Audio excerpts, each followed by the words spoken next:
may pasinti pala dito. Lumubo ang baterya. Idle pa lang 19 no?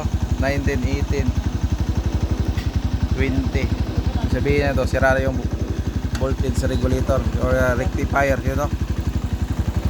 Lubo na. Hindi na regulator. Tapos ganito pala tayo mag-splice. Para kung magbanat-banatan man. Hulog tuloy. Yan. Sabi natin, expanda rin din yan. Yan. Ganito mag-splice. Motor siya, revolution motor. Sige ba, revolution mo ba? Ayun, nakasan mo. Motor siya, maximum yan dyan, 15. Wala, hanggang doon lang yun dyan, 15. Wala lang.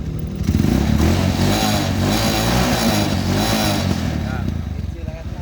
Maximum yan. Pag lumagpas sa 15, siya. Mabay kanina, gusto yung 20. Dito na pala yung kinabitan na dito.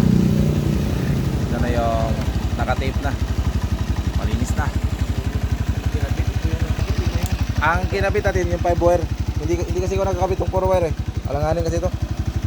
Pag 4 wire sa mga ganitong motor. 5 wire yan siya.